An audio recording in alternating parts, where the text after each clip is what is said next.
been covering equestrian a little bit on the show here recently, and I'm excited to be able to do so again today. But I will say in the past, we've talked to eventers before, we've talked to dressage athletes before, but never jumpers before. And we're breaking that streak today because I'm so delighted to welcome to the show one of Australia's best jumpers targeting the Paris Olympics in just a couple of months' time. She's had a great career, and I'm looking forward to learning about it and her hopes for Paris moving forward. Hilary Scott's with me on the Podium today. Hilary, first of all, welcome to the show. It's great to have you on the program today. Thanks so much for having me, Ben. I was going to say just quickly there that when I say I've never had a jumper on the show before, I've never really introduced somebody as almost like a piece of clothing. So I was about to say I am wearing a jumper. So you are wearing a jumper. You are. You're talking to me in the Netherlands right now, which, I mean, is it jumper weather? I mean, I'm in Sydney, and it's in that weird part of Sydney right now where like today's like 27 degrees, but then tomorrow's meant to be like 16 degrees. So I'm sort of half and half jumper, right? So are you actual jumper weather there in the Netherlands? Yeah, it's a bit the same here at the moment. It's sort of that spring weather. So about 2.5 weeks ago, we had 25 degrees, and then for a week now, we've had really, really cold, been back down to 0. And then now it's sort of back at around 15 degrees. So I guess it's getting towards summer, right, for you guys? Yeah, so it's but sort of April over here, you never know what it's going to do. It could do anything. You learn the weather, I guess, where you come from there. But I mean, as I said in the intro, I'm so excited to learn about you, the sport of jumping, everything along those lines, because equestrian. We were talking a little bit off air about a variety of things to do with equestrian, but when I think Olympics, I think equestrian. This is one of the traditional sports to me. This is like if you were to, list athletics and swimming, these type of sports, equestrian to me is always that one of those staples, which I think that way. And we were talking again, also a little bit off air about this is a sport where it's very rare that, say, Jenny or Jack at 10 years old goes, Mum, Dad, I want to become an equestrian rider. It's often you're born into it as a way, I guess, what I'm trying to say there. So tell us about your start in equestrian, Hilary. Were you born into it, or were you one of these 10-year-olds that were like, Mum, I want to be an equestrian rider one day. Take me down to the local horse club. No, I was the former. I was born into it, but not in a big way. We weren't like a professional sporting family or in competitive equestrian at all. We did it as a hobby. We grew up on a property where we had horses for moving cattle and doing cattle work, and it was just a hobby as children. But Mum and always had horses on the farm, and so we were put on them from the day we could move. And go ahead. No, I would love to, and not that we're going to sit here and necessarily get the entire Scott family history, but like surely there was a point though from your parents' life that they moved to a farm, or their parents. Like, do you know where this sort of farm life for the Scott family started? Well, farm life has been in our history for a long time. Yes, from the US, my grandfather came to Australia and began cotton farming in Australia, but that was totally unrelated to horses. But it was from actually one of his sisters who brought over horses from the US as well, that then had Appaloosas, I think. And my mum used to have a lot to do with the horses through my great auntie, and then through their connections, and then she was the one that was most involved with the horses. But from my grandparents, it was very much just cropping farming, and so we were on land, but then it wasn't until my mum sparked an interest in horses as a young girl herself. So Mum was actually the one as a 10-year-old that was sort of like, can I go and get a horse? Not, it wasn't. There you go. So there was that 10-year-old aspect where it kind of like it happened, right? So it has to start somewhere. So it definitely wasn't part of her family culture by any means, no. But it's one of those things, 'cause I guess when you're young, right, and you're growing up, however you grow up, be with your parents, foster family, however it is, but you're exposed to things as a child that you at some point will realize this maybe isn't what everybody else is doing, if you know what I mean. Like, I mean, were you just sort of in such a growing up around horses, this is a standard thing that it took to a point where one point it's like, oh, this isn't maybe what all the kids are doing, hanging around horses and all that sort of stuff. And do you all of a sudden go, well, this is amazing. I'm so lucky that I've had this sort of childhood around horses and I absolutely love this.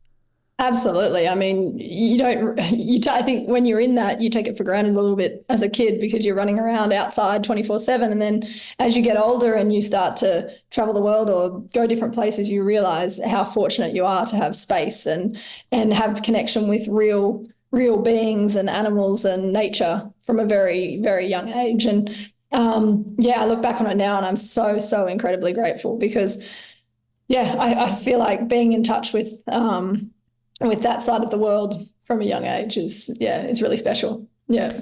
So you grew up in Moree in New South Wales. Now, I was trying to do my research. I always like to try and come prepared for this sort of stuff, Hilary. But I was trying to.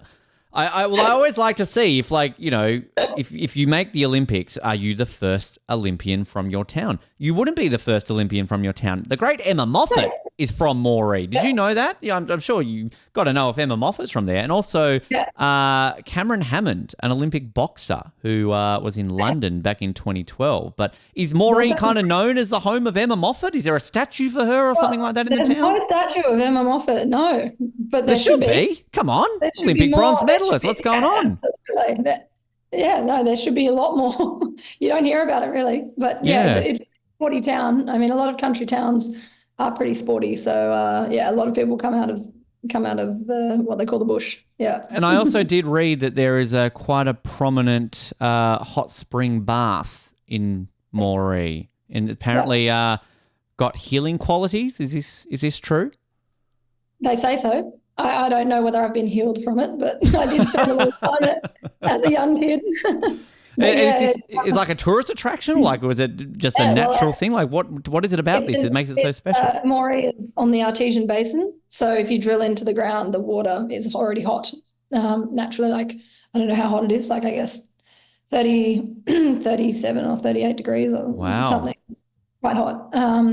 And so then they drilled in and made natural pools, and around the area there are a lot of natural springs just, in the mud, and people will just make a pond kind of thing that people will go and bathe in. Fascinating. They've piped and they'll make like an outdoor pool. Yeah. So is this like just the number one tourist attraction for Moree, like besides the future Emma Moffat statue, or? They need to have that and the artesian pools. No, that's crazy. But the pools are very popular. Yeah. Wow. People would go and hang around in them. Yeah. I love learning about these things. Like the Australian version of Bath. Yeah. Hey, well, there you go. That's very fascinating. Is it like an equestrian mecca? Like, is there a lot of other people in terms of that get involved sort of with the open space of farmland, that something that equestrian is a sport that a lot of people from Moree do go into? There is a lot of horses and horse activity, I would say, like pony club, and a lot of camp drafting, which is a sport that involves cattle as well, where you steer a beast around a course. Now, hang on a minute. That sounds amazing. Why isn't that an Olympic sport? Come on. When is that becoming an Olympic sport? Yeah, far out. I'm on board for that. Brisbane 2032. Let's make it happen. Yeah. Can you imagine having all of the cattle running around in the middle of Paris? Wow. Yeah. Well, come on. It sounds amazing. I mean, they have it down the road in Spain, don't they, for the bull run? Why not in Paris? That's true. Yep, that's true. Wow, crazy. Well, Brisbane, we can put it on there. Sorry, I interrupted your train of thought there. No, I think we should look at that. Yeah. You should to the we've got many connections. The IOC, probably. Many connections. I'll get Mr. Bark, Olympic champion fencing, on the line at the end of this and kind of do that. I was actually reading, though, about you sort of growing up as well, that you were trying many different disciplines in the sport. But the one here that I read, which I'd like you to, just on the page of sports that sound amazing, polo cross. What is that? Is that polo, or is that polo? Like, what is polo cross? I don't know that. I guess they do it on a professional level, same like polo, but it was the sport that we always played at Pony Club, because it was a lot easier for children to pick a ball up rather than try and just hit the ball between each other. So it's similar to polo. You gallop after a ball and you have a stick with a net on the end of it, and you have to scoop the ball, and then you can. So it's like lacrosse on a horse. Yeah, pretty much. Okay. Like Quidditch on a horse. Oh, like Quidditch. Well, sell it that way. Like Quidditch, straight away. Thomas Bark, Olympic champion fencing, going to listen straight away to that. It's like Quidditch. Put it in the Olympics. Done. Yeah, perfect. You've got everyone on board if it's got some Harry Potter. So is that a case of then, like, just like, again, you're growing up around horses, you're trying a variety of different disciplines, and that sort of just added onto it? Because I'm also reading here that you did also try cross country and dressage as well. So you're obviously trying different things. So sort of was it just, I want to try every sport related to a horse, please? Like give me a go. I want to try it. I think growing up in the country, and like I said, because we all went to Pony Club, and at Pony Club, they let you try everything, and everything from mounted games to sporting, and sporting is also really fast and around obstacles, eventing, which is cross-country dressage, show jumping, polo cross, camp drafting. We did all the different horse disciplines, and nearly everyone that would be at Pony Club was all doing. We were all doing it, so it wasn't just me specifically. It was everyone basically. And then once you sort of got older, you started to pick which specific discipline you were kind of more interested in. Yeah. And how then do you realize that the one that you're most interested in is jumping? Oh, I think that sort of became more situationally because we moved geographically from Moree. We moved closer to Sydney. And then I was in an area where there was more access to people who were jumping specific. And so then I sort of just naturally sort of went towards that direction. And I have the utmost respect for all dressage riders and all hacking riders. But for me, I loved pure show jumping because it's very black and white. You either have a fence down or you don't, and you're over the time or you're not. It's very clear. I will say that, and again, this is no disrespect to our recent dressage guests or anybody in dressage. I will say whenever I do watch equestrian at the Olympics, jumping is the one that I do enjoy watching because it, as you explained there, to me as a neutral observer who watches this sport every 4 years, that's the one that I think I can pick up and I can understand. It's like jump over the fences, don't knock it over, stay within the time. It's kind of one of these ones where a casual observer like me can pick it up pretty easily. Yeah, people can follow it pretty easily. No, I have so much respect for dressage riders because it must be, we're all perfectionists, I think, to a certain extent at that level. But when you work so hard and tirelessly on something and you know that you've absolutely nailed it, yet someone else, just because of someone's opinion, can be just that little bit better than you or whatever. But, look, at that level, everyone's the best at what they're doing as well. So, yeah. That me as a younger person, my hair wasn't tidy enough or my pony wasn't pretty enough or something. First world problems when it comes to that, which again, this is the utmost respect when I say this to Jess and Gemma, who were on the show recently, to do very well at explaining dressage to me, and they did their very best. I don't know if I fully understand it completely still, but Hilary, do you understand dressage? Like, can you watch dressage and understand it? Of course I can't. Good, all right. No, I don't mean I can't understand it, but of course I can't do it. But I definitely understand the finesse and the dedication to the perfectionism and it's all about the movements as well. I mean, and once you get, like I was saying, once it's at a certain level, of course, like it's not my sport, so I can't speak as if I know about it. But when you're doing movements that require so much, I guess, finesse and you have to be so specific, and the horses have to have so much skill themselves as well. You're talking about something that it takes a lot of dedication and a lot of energy from both you and the horse. So basically that if I'm next to you at the stands in Versailles in Paris at the dressage, I could say, Hilary, what the F is that horse doing right now? You could probably give me a brief understanding. Yeah, I could give you a brief understanding. I can't give you a very in-depth. That's all I need. All I need is a brief understanding. That's I think it gets me. But at that level, like the judges are basically determining how well they do a movement or not. And at that level, all the horses can do the movements. It's just a matter of which horses can do it better and which ones are implemented the best by their rider at that moment. With the horses then, when it comes to jumping, I mean, it's probably sounds like a very basic and obvious question I'm about to ask you, Hilary, but I'm guessing jumping horses are bred purely for jumping, whereas a dressage horse is bred purely for dressage? Mostly these days, yeah. That wasn't the case in history. In history, like the Australians, for example, we were mostly riding thoroughbreds, which were bred for racing. Wow. And then we got good thoroughbreds that because the racing back then was more long distance and the horses were bigger and had longer legs. And so a lot of really good thoroughbreds could really jump.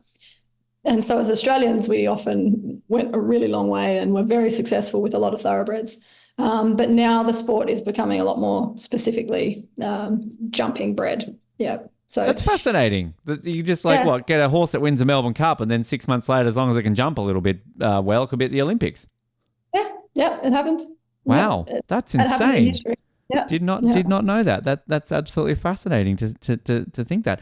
When you But were not so much anymore because the style of the horses have changed so much. right, can you do the opposite? Can you then get a really good jumping horse that maybe is like, I don't want to do this anymore. I want to run fast and train it to run the Melbourne Cup. Is that possible? I don't know about becoming a racehorse, but I don't ever think there would be contention for against those thoroughbreds. But you could definitely change disciplines. You could definitely have a jumper that becomes an eventer, or an eventer that is better at jumping. Or I just feel for the horses in that aspect because, it's like, and how does a horse communicate that? No, I don't want to jump anymore. I want to do what that horse is doing and lifting its leg up in motion. I want to be a dressage horse. I feel there's got to be some level of communication where you can see what the horse wants.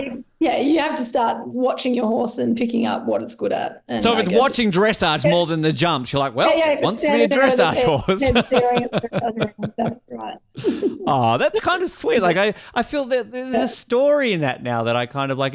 Don't get me wrong. It's no disparaging yourself and the other great equestrian athletes, but I want to hear the horses' stories at the Olympics. I want to hear this horse gave up a career in jumping to become a promising dressage horse, and now look how well it's doing. Or it actually wanted to be a ballerina and it's out here having to jump across. Exactly.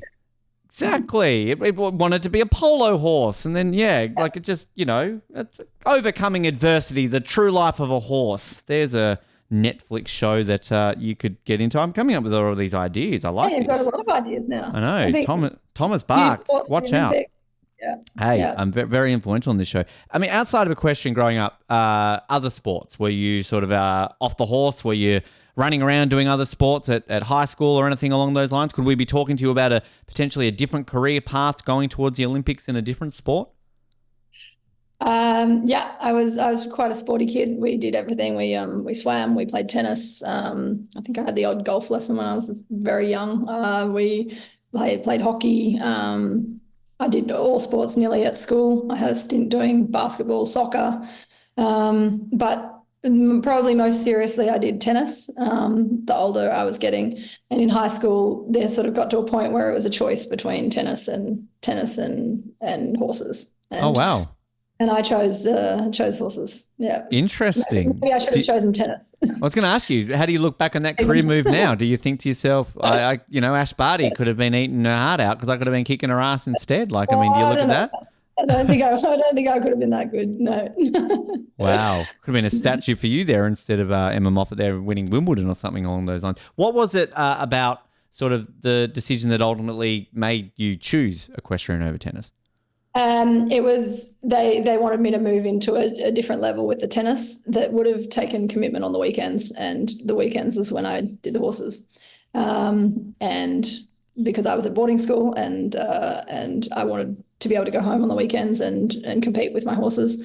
And this was a competition that would have required basically every Saturday being at a more serious tennis tournament. And I think you also, find in those moments, because we've all had those moments as a kid where sometimes it can come down to something as simple as, oh, your weekends won't be free or this will take away, which in hindsight, now you're like, well, is that the only decision? But it also, I think it exposes, you sometimes need a decision like that to make your mind up, if that makes sense. So at that point, you're saying that I wanted to ride horses. So that to me tells you that your psyche is telling you, I enjoy this more. I would rather do that than hit a ball every Saturday. So it's kind of fascinating how the mind works that way, isn't it? And it's amazing how, what obviously is meant to be your path will somehow work its way into your life somehow and tell you which direction you're supposed to go. Yeah. Sliding doors moments, Hilary, that you don't understand at the time. That is such a big moment. All the sports that you mentioned that you sort of played, all Olympic sports. Were you growing up watching the Olympics, kind of keeping an eye on them and dreaming that this could be you one day going to an Olympics? Definitely from a pretty young age. I think I always had aspirations to be at the top of something. I don't know. I think it was definitely always sporting. And I think as soon as I started riding more seriously and doing it a lot, I always dreamt of going to the Olympics, of course. I think I grew up watching big events as well, like Spruce Meadows, which is a very large event in the equestrian industry. Hickstead, these are all sort of significant equestrian competitions that I used to sit on the floor in the lounge room watching the old cassettes, the big ones that don't exist anymore, and and watch video recordings over and over, and dreamt of one day being in those places and going to the Olympics. So we'll see.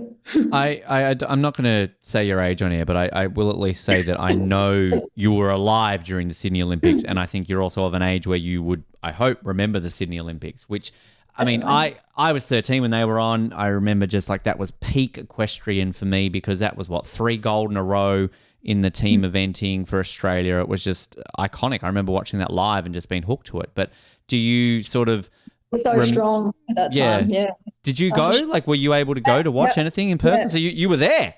Yeah, I went. Wow. And I distinctly remember running around trying to get to where the riders were, and I watched a lot of the eventing, but then at the show jumping, I think I had a T-shirt or something or other, and I tried to get around to where all the riders were, and I think I got Double Dumb, Signature, and all of these top riders who Otto Becker and all of these extremely Jeff Billington, all these signatures of these people who I looked up to as a 10-year-old when I was at the Olympics, and however old I was, I don't know exactly.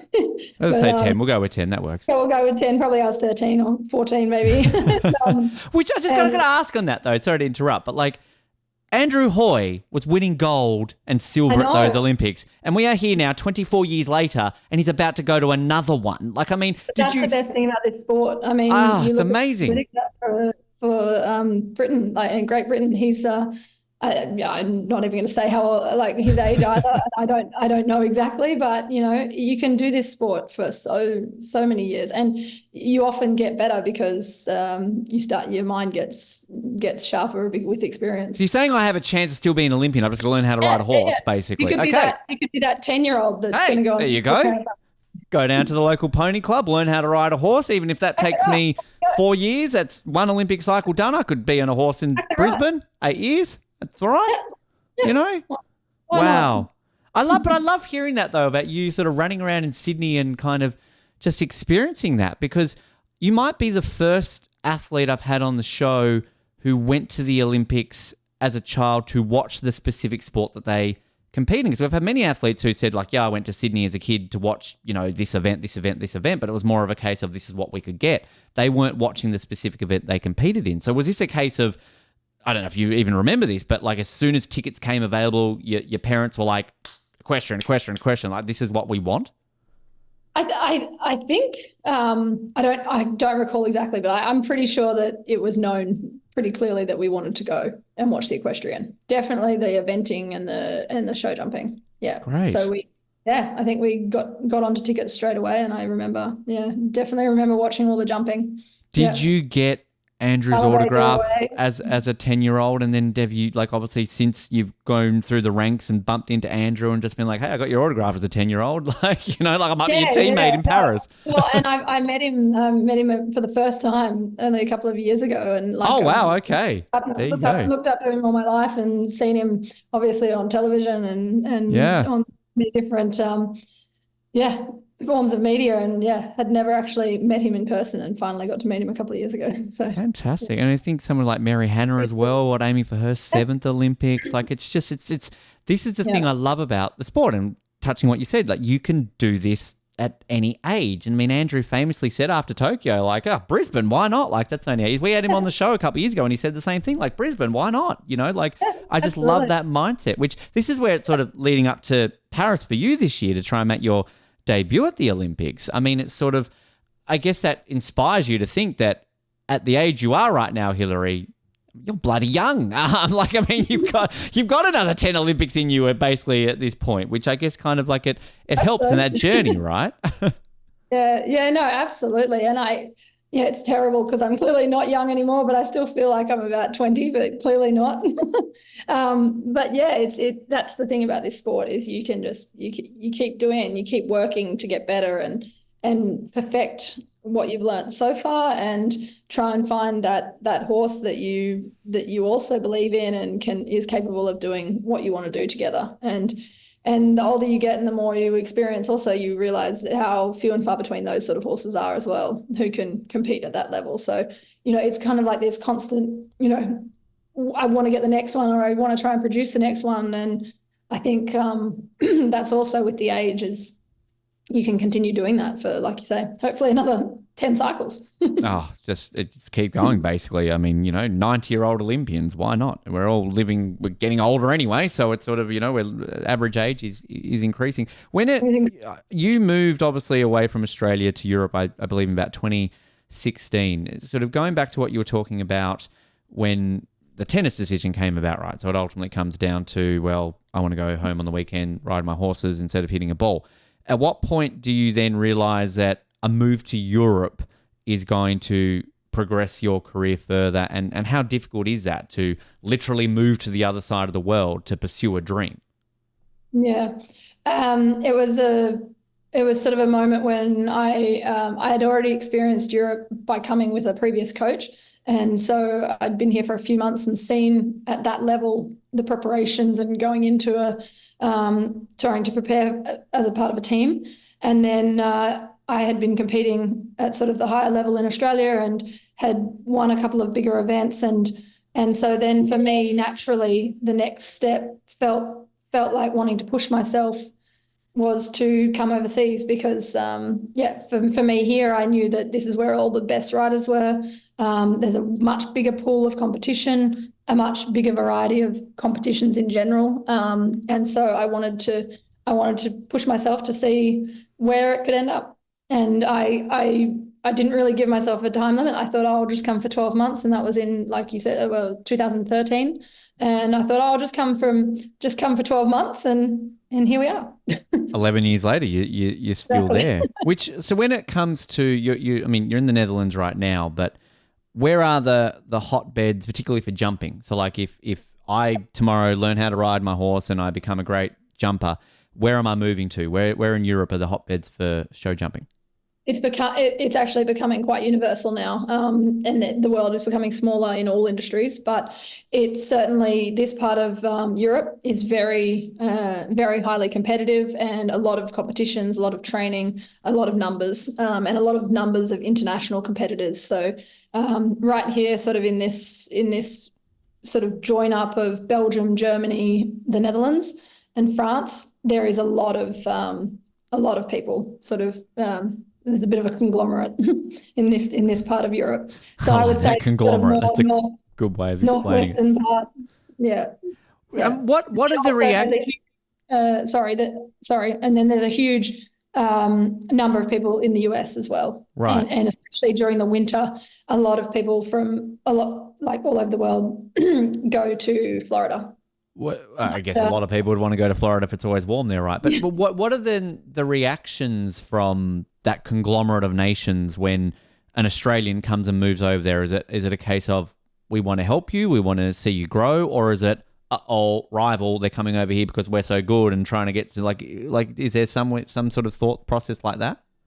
No, I don't think that's I've never even that's never really entered my mind at all. I think because the sport is it's also one of the only sports where women and men compete together and against each other. So, and I think in our sport also, you're so focused on trying to perfect your horse, and every time that you go into the arena and every time you go into that specific competition, that it's so much about competing against the course itself that a lot of the people around, you don't really see of course they're rivals, but you don't see them so much as that. You see it as building the sport, and more people means more industry. So no, I've never got the feeling that it's sort of, oh no, we don't want more people kind of thing. No. Do many people still stay in Australia? Or is it a case of if you do really want to do what you're doing, you kind of have to move to Europe? No, a lot of people have been staying in Australia more recently because we've got a lot better competitions that have been progressing quite well, and more money in the competitions as well, and the level of the shows is getting a lot better, and regularity as well. That used to be the biggest issue for Australia, was that you would have, say, 3 shows and then have to wait another 2 months before the next one, or and then have another 3 or 4 shows and then wait another 3 months, and they would all be spread so far away. But now the regularity of the shows is becoming more consistent, and so and the quality is becoming a lot better. So there are people that have just come over just now in preparation for the Olympics, but have stayed in Australia up until this point. Yeah, which is also, I guess, that would be the case because the Olympics are in Europe as well. So I can imagine in 8 years' time when they're in Brisbane that people would probably rather stay here rather than go to Europe. Yeah, I think that will be the case for Brisbane for sure. Whereas here, you bring not only yourself, but you're bringing another being to the other side of the world. So it's a whole different hemisphere. You need them to acclimatise. You need to make sure that they're in the rhythm, ready for a big competition like that. For Brisbane, I think people will stay at home. I think, and again, as I keep saying, Winter Olympics as well, technically, just Australia hosting. It's in our winter, right? So I always like to point that out. I want to talk about when that's going to happen, but well, I just think it's such a fascinating thing that that we have, because like Sydney was obviously in like September and October. Melbourne was like I think November and December in the 50s. So this is the first ever time that we're having an Olympics in this country in that period where generally the Olympics are, because it's usually in the Northern Hemisphere in the summer. It is literally in Australia's winter. So this is where, going back to my good friendship with Thomas Bark, Olympic champion fencing, that if we can push to have like ice hockey included or some speed skating, just so that we can have a home Winter Olympics. Down to Threadbow in between. Exactly. Remember, you and I were talking about Roy and HG off air. Remember the Smiggins Holes beard that they had back during the salt? Like, come on, I'm sure Smiggins Holes. Mount Stegall, they wanted to have that up. She's a prominent politician now, Zali, so I'm sure she has some sway. Could you look into them for the for Brisbane? Why not? Doing a rehash? I think so. I mean, they I don't know how old are Roy and HG now. Hopefully they'll still be around. But like, no, I'll take over the mantle from them. But I've got experience, Hilary, when it comes to doing Olympic bids in small places. I'll pass you some links to the Hobart Olympic bid. But no, I think it would be very good, prominent with winter happening there. So. They've got the Jeff Henke Centre now there that they're training our aerial skiers, right? So they're it's in Brisbane, just putting it out there.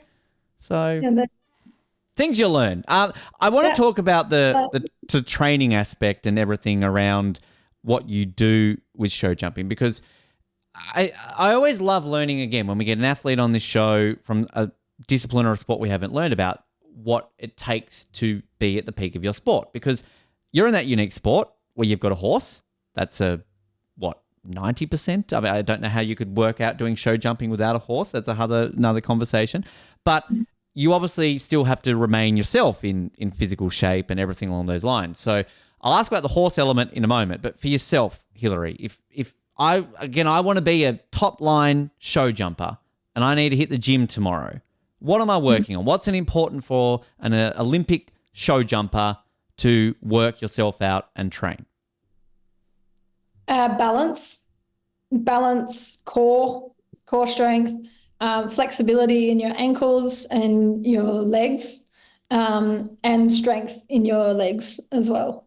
It's not as much cardio, obviously, because it's not like we're running 100-meter sprints or anything. That's the cardio. Job. The cardio is a horse's job. Yeah. Yeah, exactly. Yeah. So the horses have to be fit. Getting a treadmill horse. We also should be fit, because obviously the fitter we are, then the more relaxed we can stay, and the more easily we can do our job. But no, it's mostly so a lot of riders do a lot of yoga, Pilates, a lot of muscle memory and stabilization, and a lot of balance exercises. Yeah.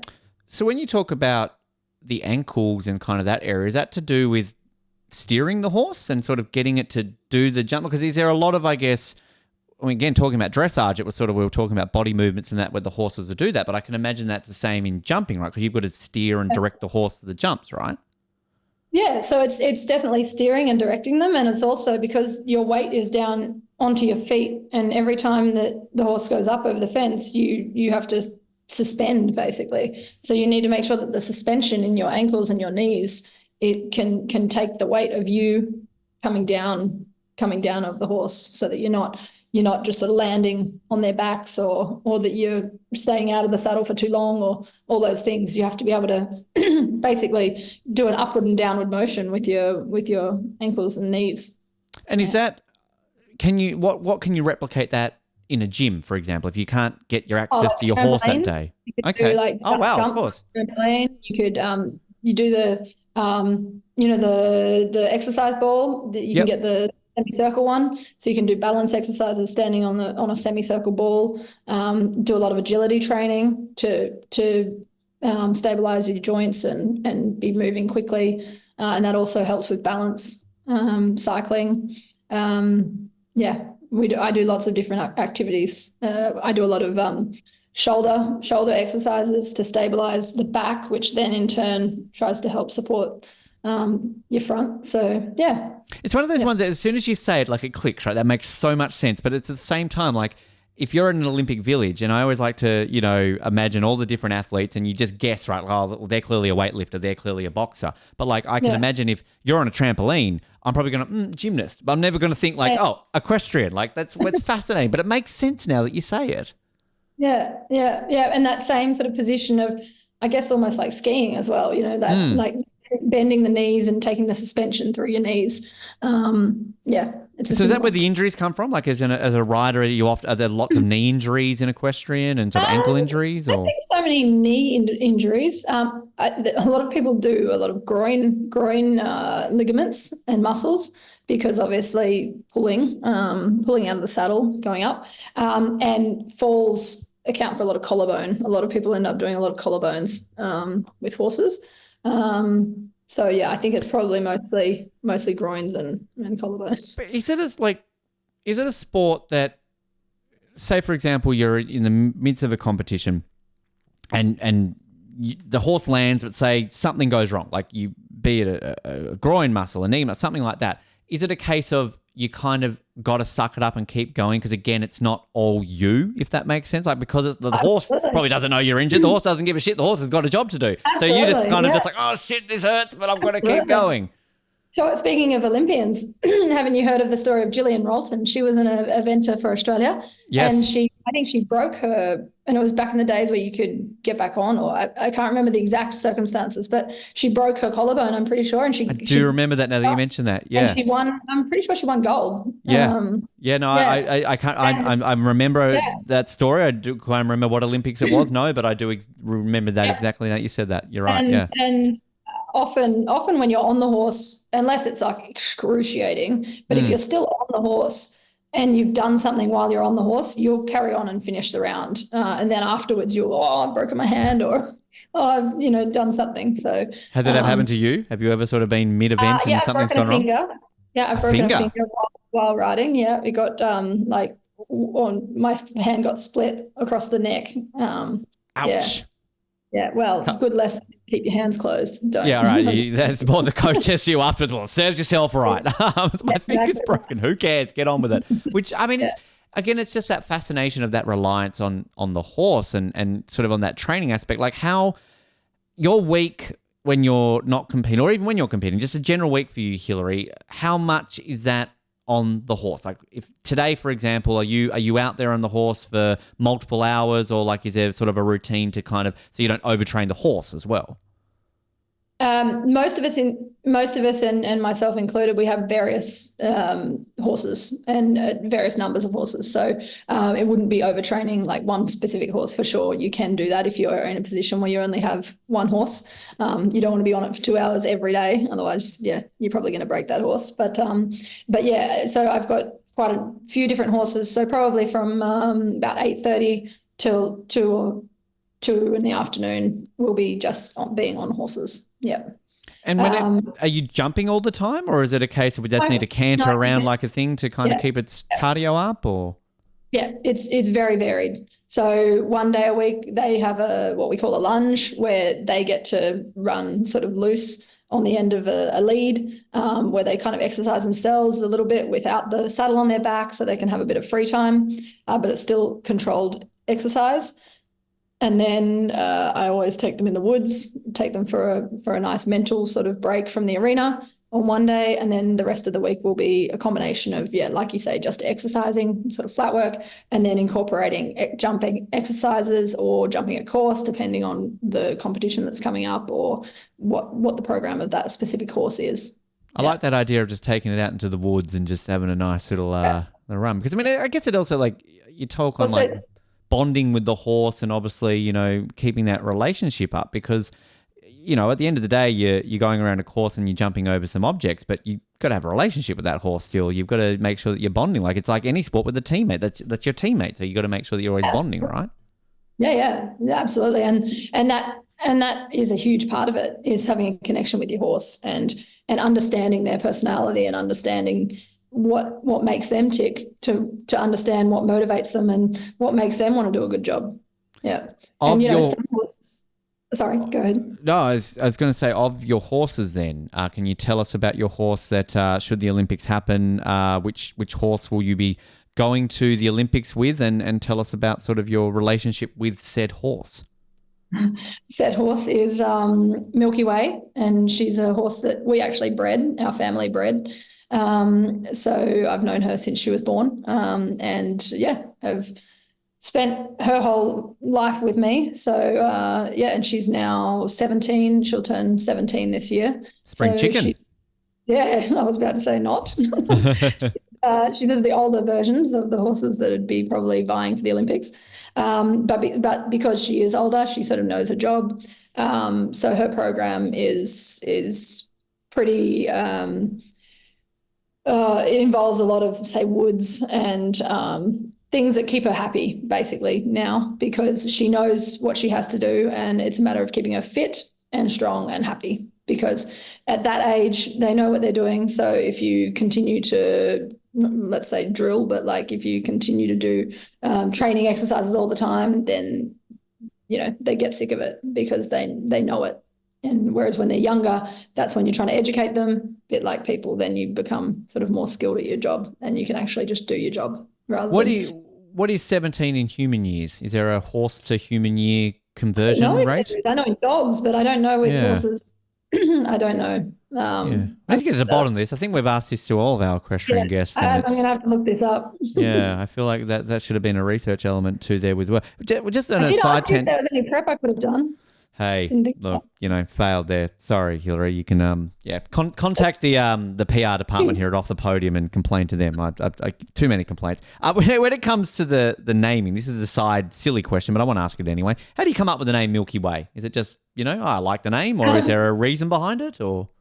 No, there is a reason. My mum had the mare, and her name was Galaxy, and and we were in Australia, and Australia is where you can see the Milky Way, one of the best places in the world to see it. So, she was Milky Way, and she was grey, so she was white, which, So you just like the chocolate, maybe you'll just eat a Milky Way. I'm like, oh, this looks, right.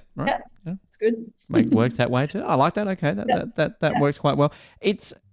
I just love learning about that relationship though with horses, because as you said, you've obviously got multiple horses, but what point do you go, okay, it's an Olympic qualifying cycle, or like this is the focus for Paris, Milky Way's my horse? Is it because she's the one that performs best? It's that simple? Or is it more of she's more suited to, I guess, Olympic competitions or things like that? Like, how do you make that decision that she's your horse to go to the Olympics with? Yeah, she's just got more ability to jump those levels.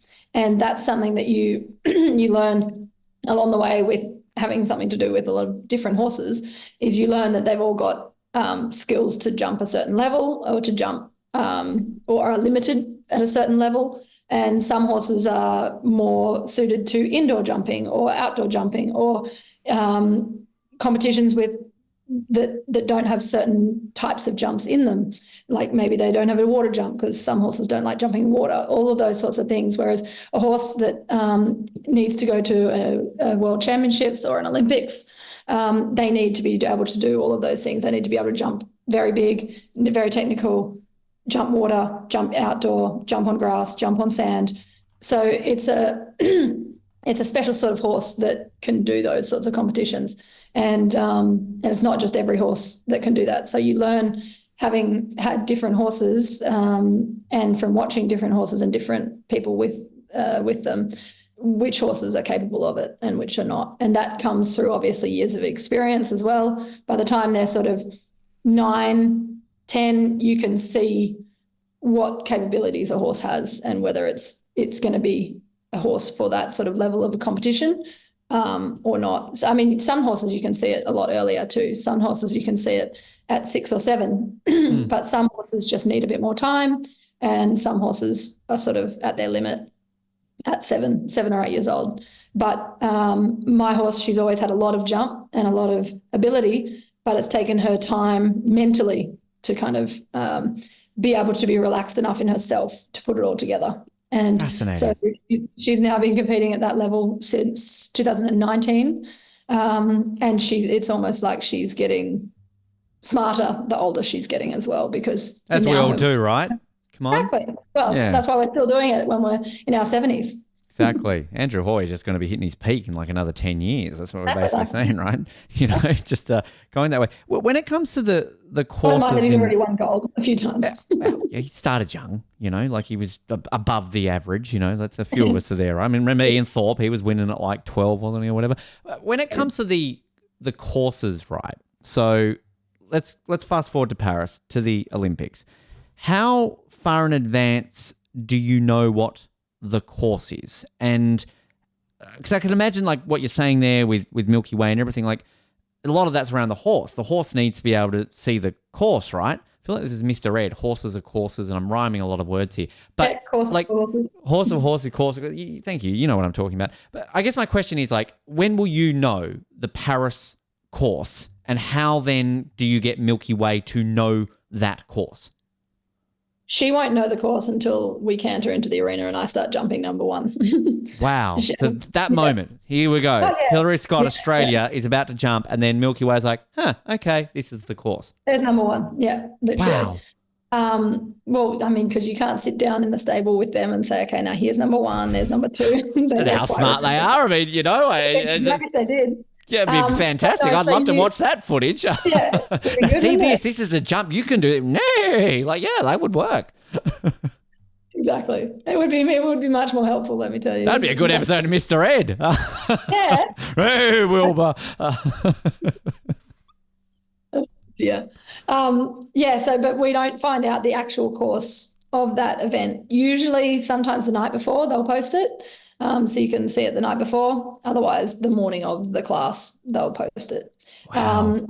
You can also do a lot of research before. We always know who the course designer is beforehand. And so you can do a lot of sort of research and try and even get to events where that course designer is building beforehand, which, I mean, I'm lucky that I've done quite a few competitions where this year's course designer is building. So you know who it is already. So you know the designer. Yeah. Okay. Yeah. And so you have to then focus on, things that they are known to build and train the things that you think that they might come up with. But an Olympics and a World Championships are always, you can do all the preparation you want, but on the day it's they pull out all sorts of different jumps, and the arenas are always a lot to look at for the horses, and it's it's always special. Versailles, if I'm not mistaken, isn't the seating going to be like about 70,000 or something ridiculous or something in the Olympics? I don't know what the seating capacity is, but it looks massive. I remember reading somewhere that like it's going to have this like MCG levels of seating, which is just insane. But like when it comes to the style of the jumps, though, because like I think back to like Sydney and like, they always make it very unique. I'm thinking to Tokyo when you had the damn sumo wrestler that all the horses are getting scared about. So like, I mean, do you get worried that all of a sudden there's going to be a giant Eiffel Tower or something like that? Yeah, absolutely. There will be. They'll make a I feel like there'll be an Arc de Triomphe wall, or there'll be all sorts. And that's the beauty of every World Championships or Olympics, is it's so specific to that location, which makes it special, because then you get so many different jumps and different things to look at. But is it worrying though in that aspect? Like I said with Tokyo, where like the horses were spooked because of this sumo, like that's the unknown factor, that Milky Way might all of a sudden be like, the Arc de Triomphe, I don't want to jump that, and then they bugger off back to the sheds. Like, I mean, is that that's the fear? Absolutely, it can happen. And that's why you've just got to have them as trained as you can to have seen as much as possible. And just the night before, this is the Eiffel Tower, and if the horse is like, nay, this is the Arc de Triomphe, okay, like they don't like that. We don't want that one. Make sure that's not constantly showing sumo wrestlers in case they bring back the sumos. Yeah, exactly right. If you know that you're going to the Olympics again in Tokyo, then you do some. That was just. I mean, I shouldn't laugh, because I'm sure that was probably not a very good situation for many of the riders that happened to. But I just remember, and we talked about that during the podcast, about like these horses are scared of a sumo wrestler. They won't jump. Like, I mean, it was just unique. No, it can absolutely happen, because they pull out all sorts of strange things that horses have never seen before, and they're not strange in our society or to us, but when the horses haven't seen them before, then it's a lot to look at. So I guess, and that's where if you can be on a horse that's more experienced or a horse that, even if it's not as experienced but it has a very good mind, then you know that you can trust that they're on the job. Yeah. And they're doing what they're there for. Tell us though, I mean, we're recording this very end of April, but what is the process for you to get to Paris? Like, is there a quota spot that has been met that you need to qualify for? Do you need to qualify? Like, tell us the process for Hilary Scott to become an Olympian at the Paris Olympics. At the end, it's up to a group of selectors who select our team. There we have a three-man selection panel, and so between sort of beginning of last year and July the 1st, which is when they will announce our team. So from then until July 1st, they've been kind of watching results from 3-star level and above, and in Australia from World Cup level and above. Of different combinations around the world for Australia, and they will then sort of put the results against each other from the beginning of last year till July 1st, and then take the best teams. But you have to have an Olympic qualification, which is a requirement for anyone wanting to go to the Olympics, no matter what country, wherever. You have to have you've had to meet a requirement, and I think there's about 8 or 9, maybe even more. Maybe there's 10 Australians that have met those requirements. And I've already met that requirement, so that's done. And then between now and July, we have a big team competition in Rome in about 3.5 weeks, 4 weeks, where we have a team competition at a 5-star event, and that's with all combinations that are hoping to go to the Olympics. And there's 5 of us, and they take 3 for the team and 1 reserve. So all the people going to that competition will all be, we're a team that weekend, and then they'll all be looking to try and be qualifying for Paris. So, we've got the quota though, right? So in terms of the jumping there, we've got a jumping team quota correct already. And the 3, that's what you're talking about there. There was a qualification event last year in July that I was part of for that, which was a qualifying competition for the Olympics for our group. So our group is the Asia Pacific, so Japan, China, Australia, Thailand, New Zealand. I'm sure there's more countries, but in the Asia Pacific, Southern Pacific region. And that was held in Valkenswaard, just around the corner from where I live. And Japan and Australia, they took 2 nations from that event. Australia won and Japan were second, so they take the top 2 nations. Didn't have the sumos on their side, clearly. That's why we won. No, there were no sumos in the ring. Can't use that sneaky little trick. So how is that then? Like, I always find it so fascinating with athletes who help get a quota, meet the criteria, but then again, it's kind of out of your hands, is it? Like you say, it's down to a 3-man panel. So that basically means then for you, Hilary, between now and that date in July, is it just performing to your peak, keeping up what you've already done in the last 12 months and hoping that they will look at that and go, well, she's been consistent. She's going to be one of those three to make that plane? Yeah, exactly. And for me, that's where I do have to be careful because, and there's a couple of us that are hoping to go that do have like older horses.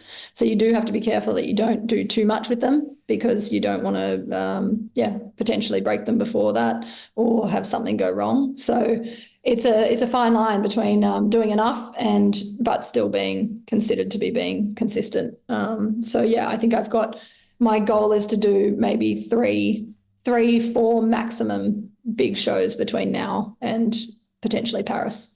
That would be my goal. And so we definitely have at least 2 that we're aiming for. And that's the thing, is that we've just got to try and stay there, but not overdo it as well.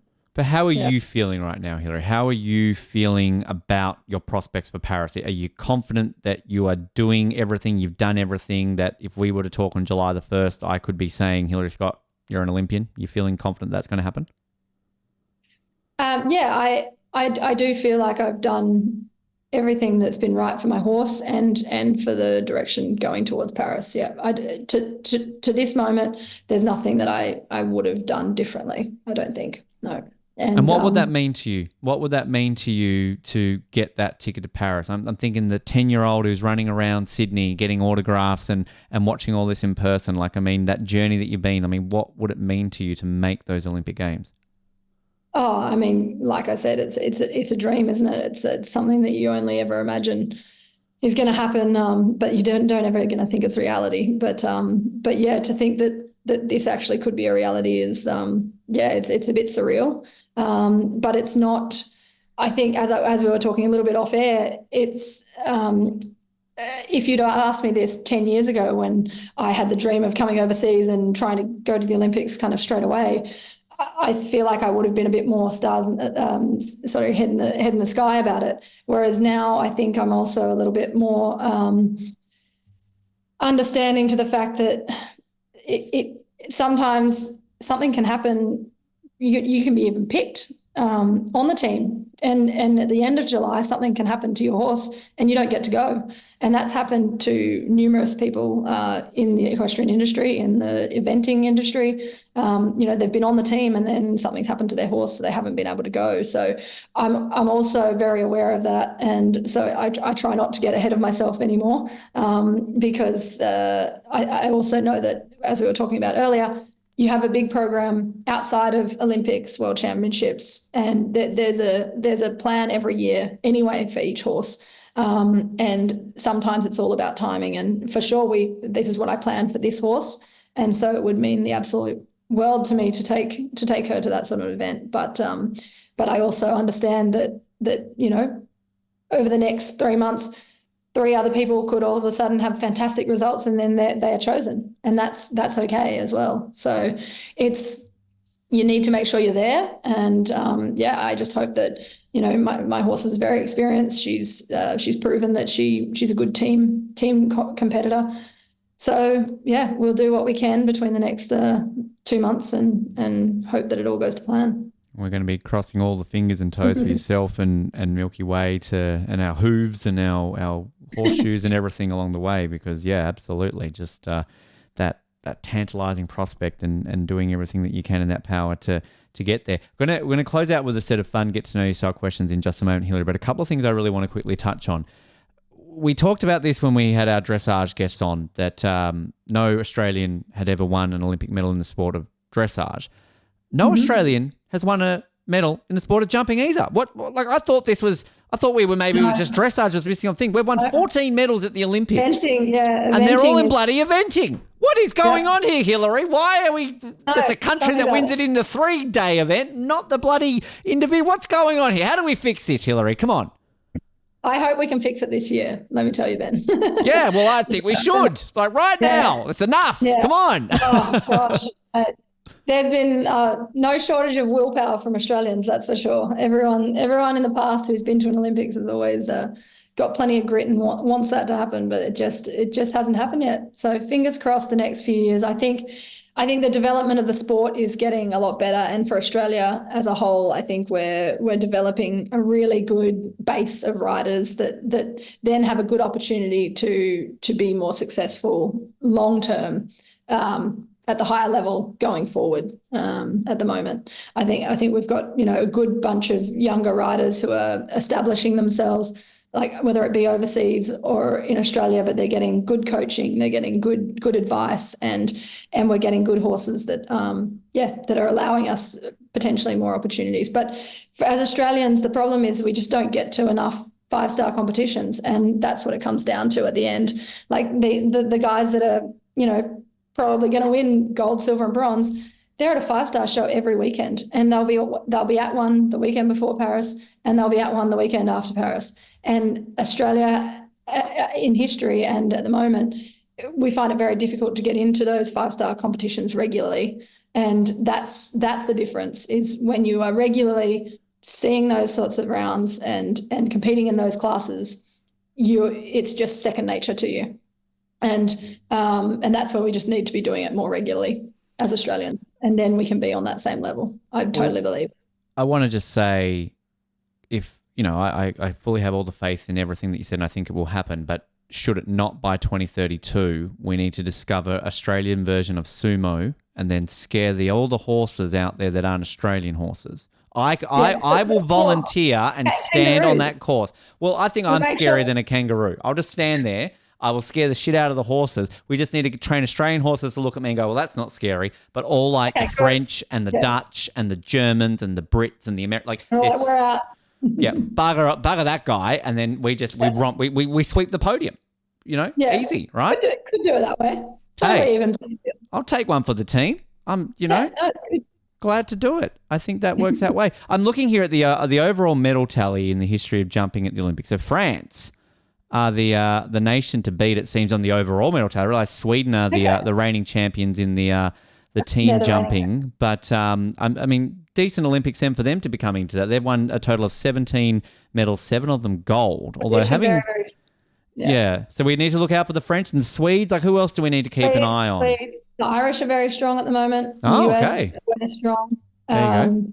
But I think the French will definitely be putting their best foot forward this year, of course. Here's a weird question to ask an Australian, but I'm going to ask it anyway, because I'm saying here Canada's got a pretty decent history, at least in the individual side of things. Gold back with Eric Lemai's back in Beijing, won a bronze again in Rio. So our other half of this podcast, the Canadians, how are they looking in jumping going into Paris? Yeah, also they have quite a strong contingency there, and they're very strong individually as well.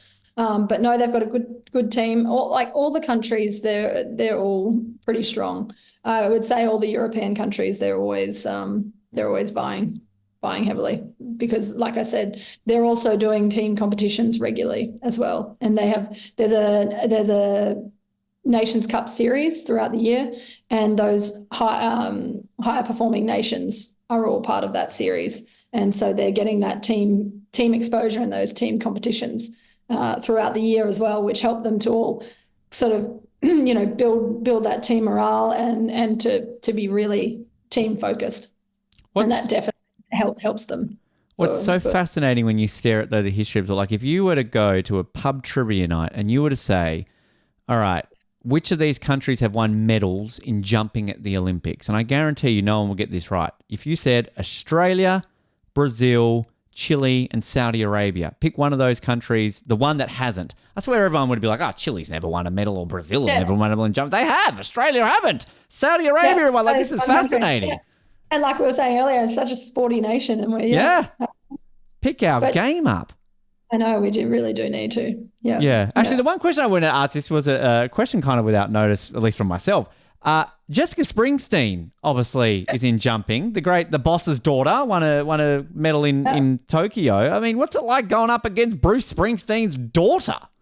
Yeah, it's pretty cool, actually, I must say. Yeah, she's often at the shows, and Bruce himself is often at the shows. Oh, so Bruce is there too. Wow. I've never met him, but Jessica's... You met Andrew Hoy. Who needs to meet Bruce Springsteen? Do you bump shoulders though with Jess? Like, is she like somebody you can bump into the change rooms? I'm like, g'day, Jess, how you going? Yeah, well, we walk past each other and you always say hi and have a quick chat. Yeah. Wow. No, Really, really nice girl. Yeah. Do you like Bruce Springsteen's music? Yeah, I do. A lot. Okay, good. Yeah, Can you play it in your competitions? Can you just be like, oh, whoops, sorry, listening to this song. Sorry, Jess, this is a bit awkward. Can you get your dad to come in and say hello or something like that?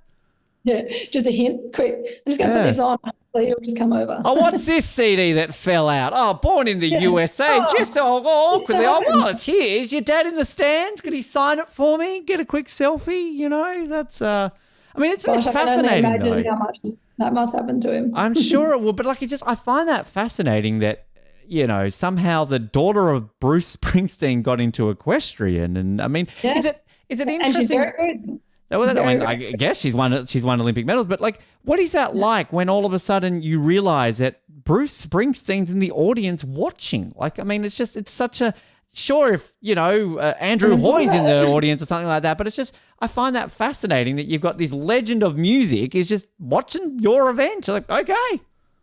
Yeah, I had never really thought of it like that. I'm just putting the nerves on you right now there. Maybe it might help you. I don't know. Like, I mean, you know, I perform better in front of the boss. Come on.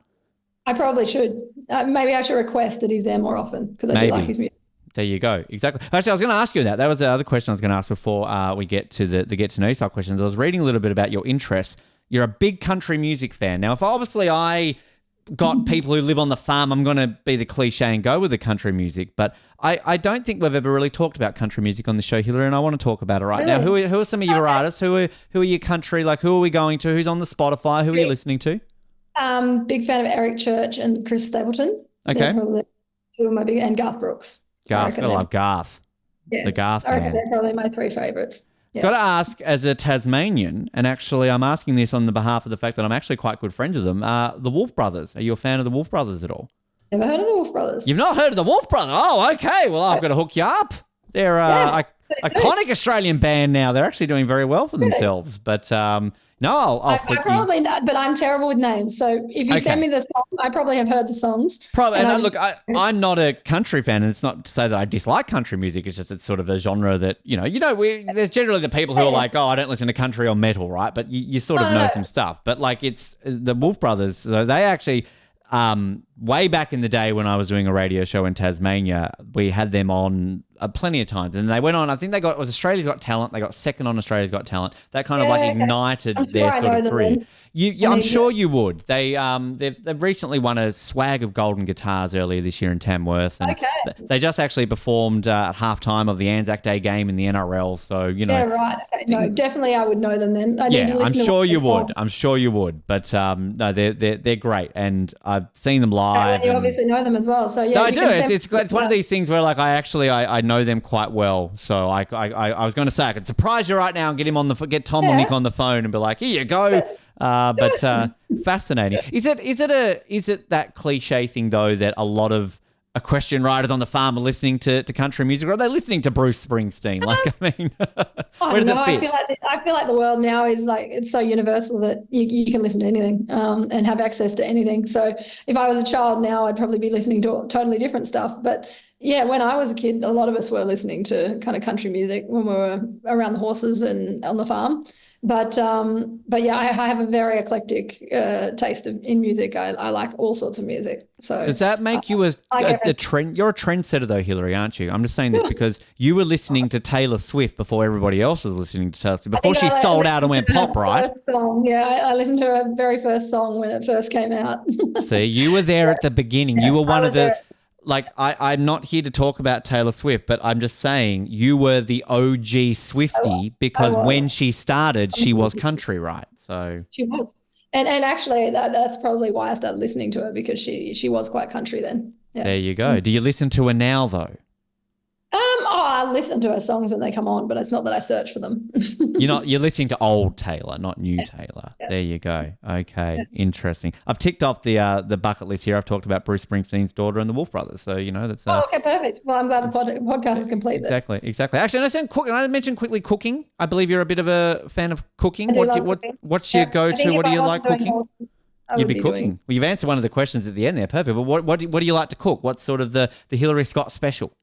Oh, I don't really have a special. I love anything Asian. I love cooking ramen, Thai beef salad.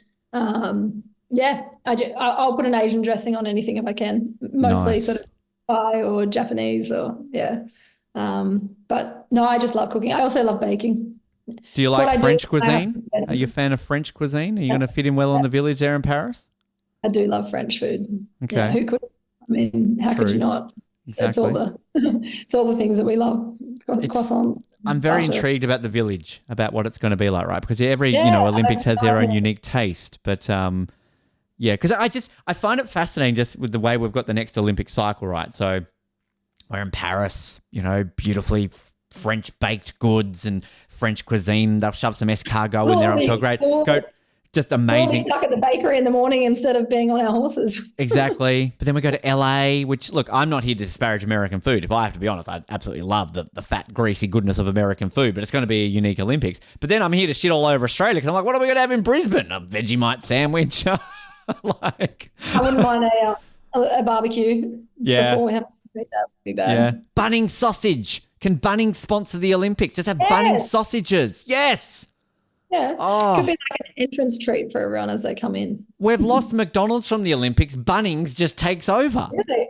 Oh. So, no That's Macca's pretty- for you in the village. Sorry. No. Hasn't been No. there for a while. So sad. Anyway, got the tangent. Final set of questions for you, Hilary. So this is based on a questionnaire that Team Canada athletes got ahead of Rio and Pyeongchang. Basically some fun, just random questions. I always like to add that this was a written questionnaire that they were given and that was published on the website. So there was an element on their questionnaire where they could draw. So they got given the option to draw a picture of one of your teammates, draw a picture of yourself, and draw a picture of your favorite animal. Now, again, completely optional. If you wish to do this, you are more than welcome to draw and send it in. We'll post it on social media to pressure you a little bit.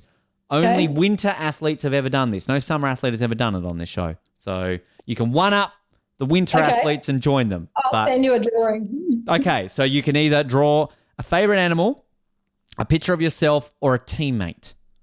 Righto. Okay. Okay. And actually, one thing I haven't even done, my goodness, I'm being I'm enjoying the conversation about food so much. I haven't even introduced you to our most important guest. Oh, we have a mascot. This is our show's official mascot, Cherry, right here and off the podium. I'd like to ask you, first of all, how inspirational can Cherry be, and how do you think Cherry would go in jumping at the Olympics? I think Cherry would go pretty well. He's got 4 legs, so he's got plenty of legs to push off from, and I think he'd go quite well. Looks like he's got good stability. Got a medal already, so inspirational. He's there. Does have a bung leg, and he's orange, so he's all for Dutch, and I've got a Dutch husband. So. Could you use Cherry if Milky Way gets sick? Could Cherry be your new horse? Cherry can definitely hang in Milky's stable. Milky loves having a toy with her at all of her competitions, so she might lick him to death, but apart from that, he'll be all right. There are worse ways to die. Let's be honest. We're going to try and get some form of Cherry. I was about to say, do we get a Cherry? Well, look, I would sincerely love to have a version of this Cherry and give to every one of our guests. But I'm not even joking when I told you this was so bloody expensive to get this made that I would not even wish that on Bill Gates to buy one of these. So what we are trying to do is, if we can't get some form of mini Cherry, we'll have some pins that we're gonna get done ahead of the Olympics, and we're gonna get to all of our guests. Hang around. Cherry's going to come with me to Paris and some form. If we end up there, are we going to get to meet you at Paris? Oh, well, if you must. I mean, I don't want to scare your horses again. We're saving that for Brisbane, right? But I'm sure we can grab a croissant, Hilary. I'm sure we can, go along there and do that. So, I'm just using you to meet Bruce Springsteen. So. Oh, okay. Yeah, well, I'm sure he might be there. She's on the long list. And Andrew Hoy. I mean, it might be hard. Bruce Springsteen or Andrew Hoy. True. It's a tough one. Only one has multiple Olympic medals. So one has Grammys, but Olympic medal is more important to me than Grammys. They should do a swap. That would be. Put Bruce on the horse and then get Andrew up on the stage. I'd love to see that. I can see that, and I think that would be the most epic thing ever. That would be Brisbane Olympics opening ceremony. Andrew Hoy up on stage, born in the USA, and Bruce Springsteen riding. Wow. You've heard of jersey swaps in soccer. That's better. Yeah.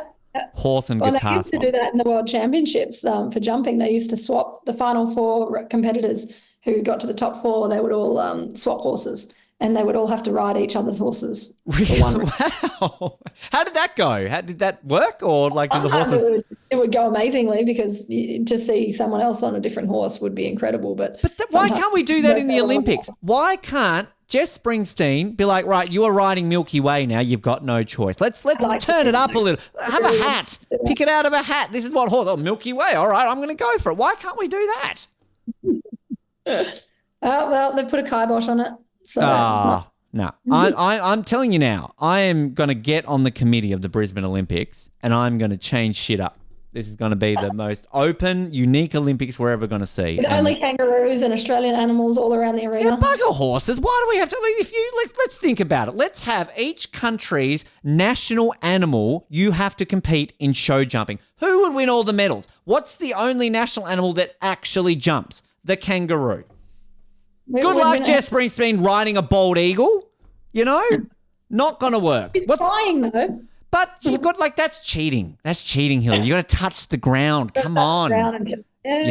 That's cheating. What's the national animal of France? A frog? Well, a frog jumps. So, it's not quite as big as a kangaroo though. True. And I don't even know if that's national animal. That might be going to cliches there. But I was wondering where that came from. Oh man. What is it? I need to Google that now. Sorry. I need to check this. I don't usually Google things live. National animal of France. It's a rooster. Well, a frog's better than a rooster. I know. They're not going to be winning if the rooster's jumping. But you're buggered, France. You're done. There you go. Anyway, just saying. Questionnaire, let's get to it. Your favourite Olympic moment of all time is, Hilary? Oh, watching Ian Thorpe win. Good answer. Yeah. Sydney, 400 metres. Yep, our first gold. That was because he just was on such a streak. Yeah. Did you go to any other events at Sydney outside of the equestrian, or was it only equestrian? I think we only went to equestrian. I feel like maybe we went to a swimming, but it definitely wouldn't have been one of the finals. No. Still decent, not bad. That works. I like that. As a kid, your favourite sports team was? Oh, the Wallabies. The Wallabies, yes. Back when they were good too. Back when you were a kid. I was about to say. Shouldn't be mean to the Wallabies. They try very hard. But it's true. They were in their prime when I was pretty young. They were had John Eales and they were going through a great time. So he spoke at Moree at my school. Nice. There you go. School. Fantastic. But it was a gold age. Again, growing up in Tasmania, we don't exactly follow rugby as closely as you do in New South Wales. But still in Tasmania, you knew who John Eales was, George Gregan. You knew these household names of Wallabies. I remember the 2003 World Cup. We had a game in Tasmania. It was great. It was fantastic to witness. I remember watching that final with bloody Wilkinson kicking that. I know. I was so passionate at that game. Yeah. Oh, no. Good memories. We've already answered this question. Your favourite music artist asked. We don't need to answer that one. If you could, similar to your cooking, but this is a food-related question. If you could eat one food for the rest of your life, what would it be? Oh, that's tough. Oh, that's really tough. Oh. So I hope you don't say kangaroo now. That would just disparage our chances for Brisbane. Now I'm stumped. There's just all these different foods are going. Give me a couple. Give me a couple. Go on. Like pad thai or some sort of Thai food. Works. I'd say. I'm literally asking all these food questions because it is dinner time at the time I'm recording this. I'm trying to work out what I'm going to eat once we finish this interview. I'm trying to give you some inspiration, am I? Okay, bagel. Sneaky. I'm always so selfish on this show. Your favourite place to compete is? Oh, that's also really hard. My favourite place so far has been Aachen in Germany, just because of the history and also Spruce Meadows in Canada. Nice. Yeah. Is there I guess, what is the Wimbledon of show jumping, the one that you want to win and compete? It is Aachen. Yeah, okay. Aachen, Spruce Meadows. Yeah, they're probably right up there for me anyway. Yeah. Is there a Grand Slam? Is there kind of I was just about to say there is a Grand Slam. And they're what they call the Rolex Grand Slam. And they have 4 competitions. They start with the Dutch Masters in Stoggenbosch here in the Netherlands. And that's in March. And then it goes to Aachen, which is in June or July. and then it goes to Spruce Meadows in Canada, and then it goes to Geneva in Switzerland. Oh, fancy. So, There you go. and it's got the four competitions, and it consists of 2 indoor competitions. So the Dutch Masters and Geneva are both indoors, and then Aachen and Spruce are both outdoors. And it's run as a series. So you get consecutive sort of prize money if you win 2 consecutively, or 3 consecutively, or 4. Yeah, and only one person has won all 4. Well, you just answered my next question. Who won it? Is this like the GOAT of like jumping? Are they or Scott Brash? Yeah. Okay. Wow. Yeah. There you go. I just love learning these little fascinating things about all the sports. And Rolex is behind it. You know, it's decent. Yeah. You know. Yeah, they're a fantastic sponsor. There you go. Shout out to Rolex. Yeah, Rolex. We don't have a sponsor on the show yet. It'd be great to start with Rolex. I'll see if we can hit them up.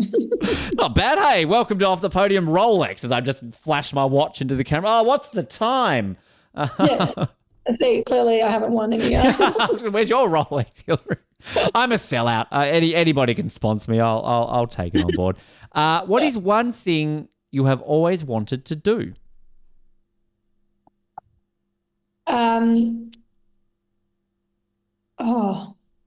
One thing I've always wanted to do. Be able to be closer to Australia and the Netherlands at the same time. That's a good answer. No, something I've always wanted to do is go to Scandinavia. Well, you're closer there than you are in Australia, so, you know, not too far away. Nice. So is it a case of that just life has gotten in the way, you haven't been able to sort of go up there? I mean, could you technically drive to Scandinavia? I mean, it'd be a bit long, right? But it's perfectly doable. I just haven't done it yet. Right. I mean, easier to drive to Scandinavia from the Netherlands and Australia. So, you know. I like this question because this question, this was given to a winter athlete. So for them, it's your favorite thing to do in the summer. I'm going to flip that around. You're a summer athlete. What's your favorite thing to do in the winter? Because sometimes we find that some of our athletes like skiing or things like that. Like, are you a bit of a winter fan at all, Hilary? Or I don't like to be in the winter to work in the winter, but I love skiing. Yeah. Nice. So I love going on a ski holiday. Yeah. Does it ski where you are in the Netherlands at all? Snow, sorry, ski. Does it ski? And that makes no sense. You don't ski in the Netherlands, no, but you speed skate. You can snow in the Netherlands, but you can't ski. Right. Yes. Thank you for clarifying. My great grammar there really works well. Generally, it's skating in the Netherlands. There is a lot of skating and natural skating also. Like a lot of the lakes here freeze over. It is a fascinating thing that always it's of all the things that I think of when it comes to like what the Dutch are good at in sports. To me, it's speed skating and Formula One right now. But like speed skating is always that one where every time the Winter Olympics comes along and you see the Netherlands is usually like second or third on the medal tally, and they're winning it all in the one sport. So it's fascinating. No, and it's no secret why. I mean, they're all skating from the time they can walk, a bit like, you know, kids in the country riding horses. It's, you know, they're skating from day dot. Out on these like local lakes and dommels and whatnot. So have you been bitten? Have you bitten the skating bug? Have you ever given it a go? I've been skating, but I haven't got the bug. Right. Okay. Does your husband, does he grow up with skates on his feet or? I think he did a bit of skating, but he was more into cycling. Right. Yeah. Okay. Handy. The Dutch are handy at that too. So you know. And they are. They do a lot of it. They're one of these countries that it's like we talk a lot about the Norwegians on this show recently, where it's sort of, you know, we've always associated the Norwegians as a really dominant winter nation, but slowly they're starting to like, you know, they're winning like athletics events and triathlons. So we're getting a bit worried about that. The Dutch is also, I think, becoming one of those countries where like they're starting to sneakily get good at all sports. Good at a lot of different things. Yeah, like tennis and like Yeah. So I'm a bit scared when I feel like everything's becoming a lot more universal. It is. Australia, jumping. You know, that's see, we're going to have our first medal in the next Brisbane, if not Paris. Look at that, Paris. You're going to be winning gold. Come on. Fingers crossed. You see Cherry, and if you don't win a gold, then that's on you. I'm sorry. That's how influential he is. So just saying. Your favorite movie is? Favorite movie is oh my goodness, I'm so bad at being put on the spot. Shawshank Redemption. Great movie. Great movie. Yes, fantastic movie. The question here is your favorite place to visit in Canada, which you're welcome to answer if you do love Canada. But I'm going to go with your favorite place to visit in Australia is? I think where I'm from. I love going back up because I don't go there very often anymore. I was going to ask, how often do you get to come back to Australia? I try to get back at least once a year, if not twice if I can. But at the moment, it's sort of once to twice a year. So, and I love Noosa, the Sunshine Coast. It's always beautiful part of the world. I've never been to Tasmania, so I'm going to have to go one time. Yeah, you just can see all the statues and monuments to me. Clearly, number one. I mean, we just happen to have a Queen of Denmark now, so of course, I'm the number one citizen of Tasmania. But have you got a statue of her actually somewhere in? We don't. We're not a big statue state, to be fair. The only statues that I know exist, we've got a Ricky Ponting and a David Boone statue, and rightfully so. Iconic Tasmanians. But no, we don't have. I'm sure we'll have an Ariane Titmus statue at one point now that we've. Got some individual Olympic gold medalists from an athlete finally. But no, we Princess Mary statue is probably Queen Mary, statue is probably warranted. So probably warranted. Yeah, I would say.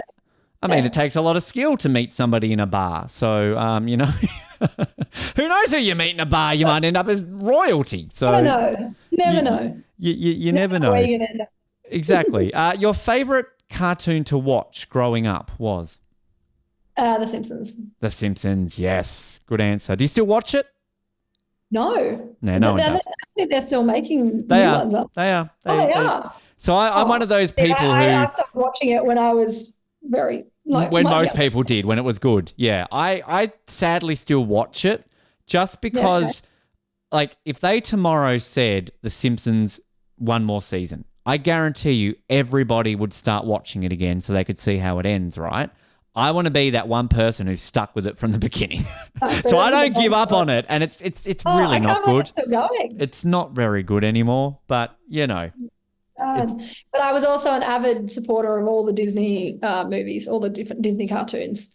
And I still am a very loyal supporter of the actual cartoons. I can't kind of come at all of the humanized versions of yet. Yeah, that's true. What was it? I know it wasn't a Disney movie. But was it Spirit? Wasn't there a horse animated movie called Spirit? Spirit is. I was never really into horse movies. Right. Okay. I loved it's a bit of a contradiction, isn't it? Because I loved real horse movies like horse movies, Seabiscuit, all of those movies, but not cartoon horses. Right. But loved cartoons like The Jungle Book and Get me excited when you say Seabiscuit because that just Tobey Maguire. That man he needs a statue. Come on, best Spider-Man. It's very, very. You're a little bit Tobey Maguire-esque. In what way? That I'm amazing or that I'm Spider-Man? Like that's the nicest thing someone's ever said to me on this show, Hilary. What's going on? Doppelganger? A little bit resemblance. Wow. The only time I've ever been told I look like someone was I used to apparently resemble Kyle Sandilands at one point in my life. So I'll take that. That's a badge of honor. That's going on my Tinder profile. Was once told I look like Tobey Maguire. No. Wow. Jeez, I'm taking that all the way to the bank. If you had to do karaoke, what would you sing? Dixie Chicks. Oh, yes. I like it. I like that. If you could, this is the last question. If you could be an Olympian in any other sport other than your own, which sport would you choose? Probably answered that already, but probably tennis. Tennis, if I could. Yes. I'd never be good enough, but I'd like to do it. But here's a question for you. Tennis at the Olympics, yes or no? Should it be there? I don't really have an opinion on it, to be honest. Okay. I didn't want to end this controversially. I just randomly wanted to ask you. I feel like it's quite a longish, I suppose it's no different to the horses. You do that over 4 or 5 days as well. I was going to say it's quite a breakdown of different matches to get to a point. But I had never really considered it an Olympic sport before. It's one of those sports, isn't it, where it's like because it's so. I just thought that it was.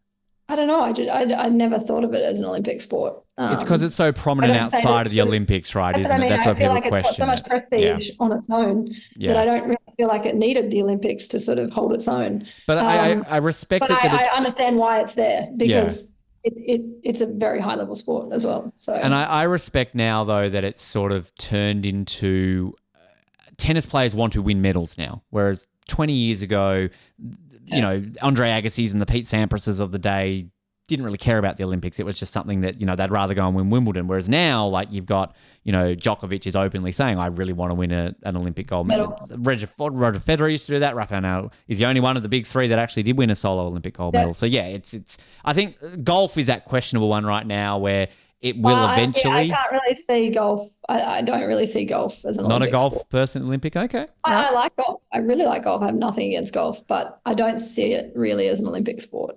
You need to come on one of our news episodes to discuss the merits of Olympic sports, Hilary, because we like to talk about these. So there you go.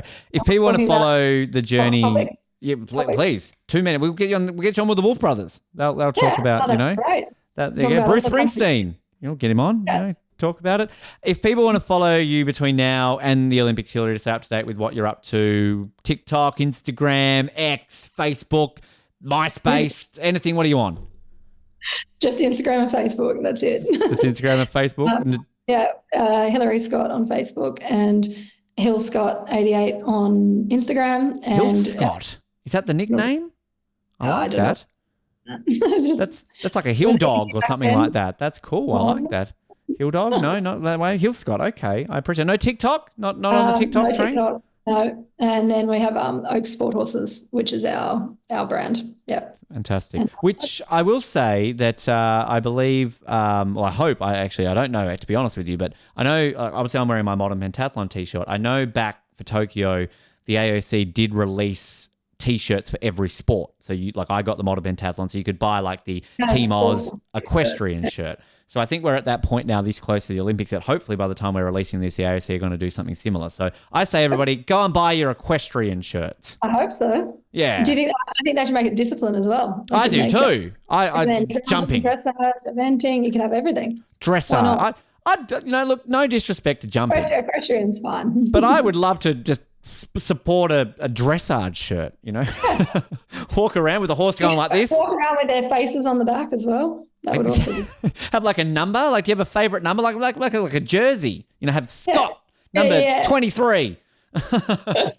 Equestrian. That would work. Hilary, a lot of fun. I think you so do much. It. A lot of fun to learn all about your career and journey and everything along those lines. So we're going to cross all fingers, toes, hooves, everything along those lines for yourself and Milky Way to qualify. And we'll get you back on after the show with that gold medal around your neck to talk about how well it went in Paris. How does that sound? Thank you so much, Ben, for having me.